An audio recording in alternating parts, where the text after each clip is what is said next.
Hello, you lovely people. Jackie there, look.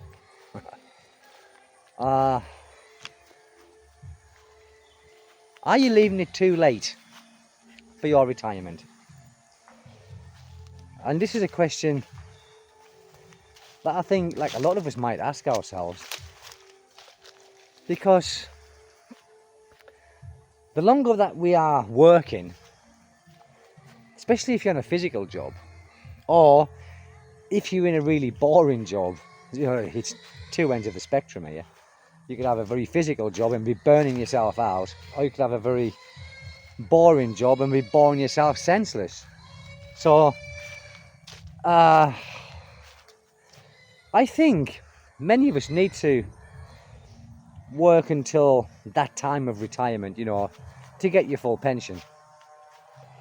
But if you're going to come and live in the Philippines, and this is what that's what I'm talking about here. It's about the Philippines.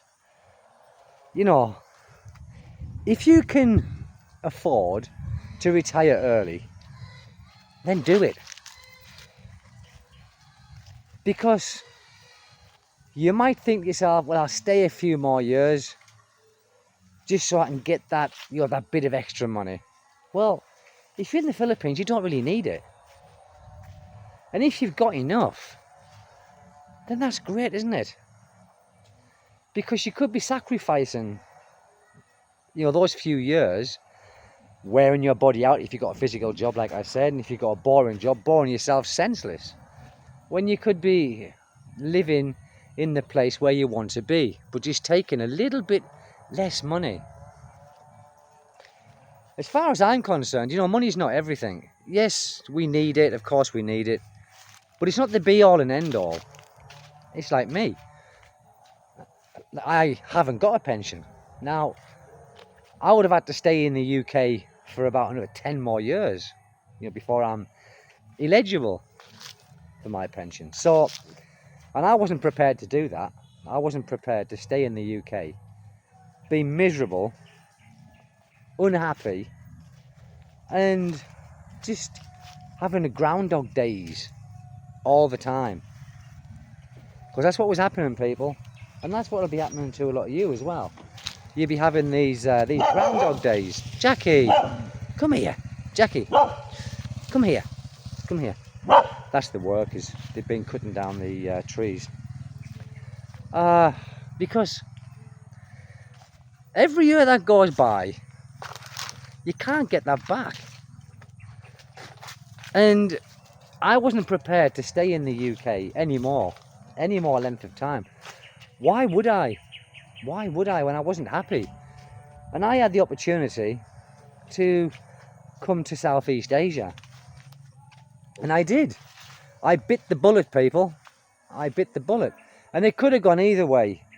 It could have been, like a total disaster, which it almost was several times. Or it could be like I am now, where I'm having a good time, a good life. Let's just say a good life. And that's what it's all about. When you get older, when you're younger, it don't really matter so much. But when you get older, those few years make a big difference. I think what I'm trying to say is, if you can afford to leave your job and you've got savings, and you might have a private pension which you can cash in or whatever you do, or you might have a military pension, because I know there's a lot of foreigners here that are ex-military and they have a pension from the military. And now I think, just like my father, he was in the military. I think he served 13 years, I think. But he didn't get a pension. I think in the UK at that time, you had to serve 16, I think, or 14 or 16 years to be eligible for a pension. But I know there's a lot of people here who have got a military pension, and fair play. You served your country, you deserve that pension. And this is what I'm trying to say. If you have enough money, I mean, how much is too much? What is enough? It depends on yourself, and it depends on the style of lifestyle that you want. And I think many foreigners, especially when you get older, you know, you don't want to be bouncing all over the place, do you? You know, you don't want to be bouncing here, going to clubs and bouncing around and spending money on unnecessary things like that.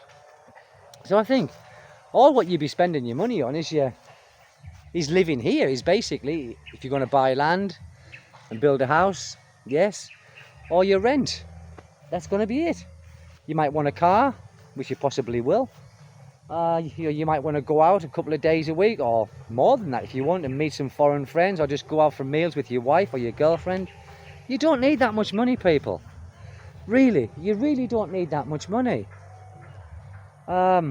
We spend, I think I've said this before, but we spend maximum $800 to $1,000 a month, and we've got a kid, and my kid is on formula milk. Now that's quite expensive here, so we spend about 1, 2, 3, 4, 5, 6, maybe 10,000 pesos a month on formula milk.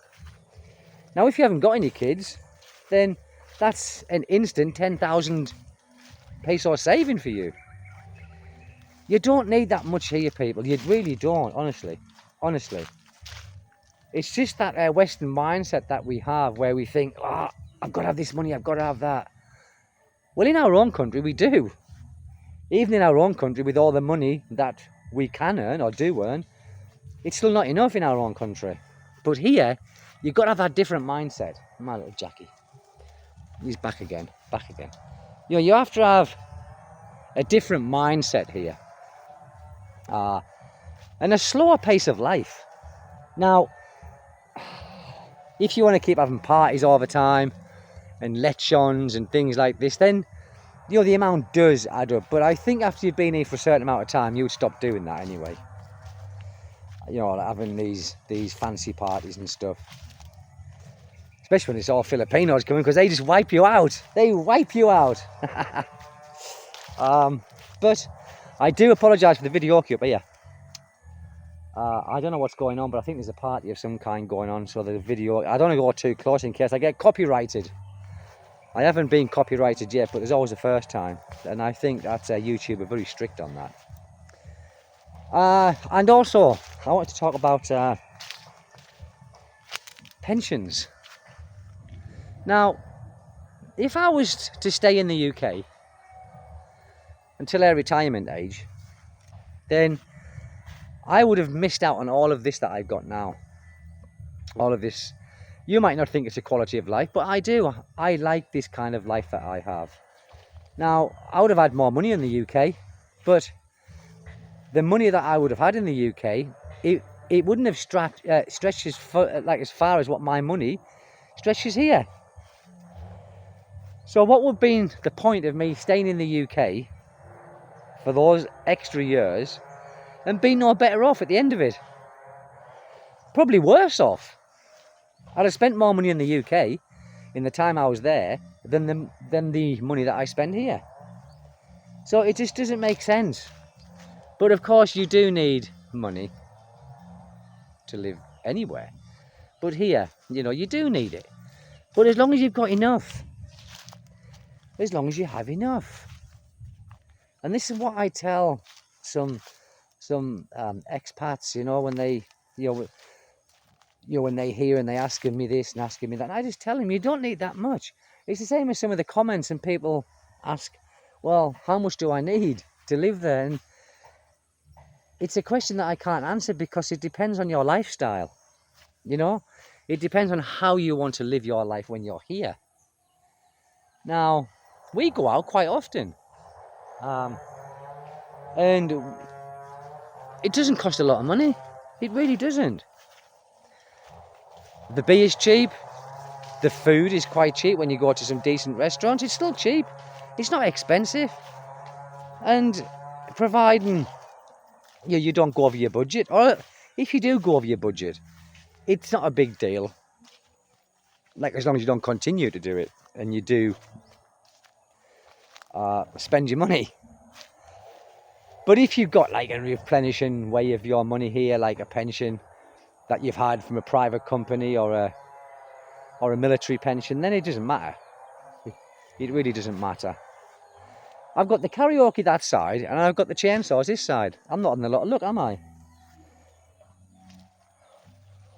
It is what it is. And also Dipolog, where I live. And people say, what's it like in Dipolog? Why'd you go to Dipolog? Well, Dipolog's a lovely place, but it's not a tourist place. I mean, I don't think it would be a place where you'd think, I'm going to go to the Philippines, I'm going to go to Dipolog. You wouldn't do that. You go to Palawan, or you go to Bohol, or Boracay, or Cebu. It's like Dipolog's not really on the map, so to speak, as a tourist place. But I'll tell you one thing here about Dipolog. It's very foreigner friendly. The police are very friendly. There is lots of things to do. It's got a great nightlife in Dipolog. If you want to go clubbing and you want to be there all night, there's many places in Dipolog to do that. Now, if you are, how can I say this?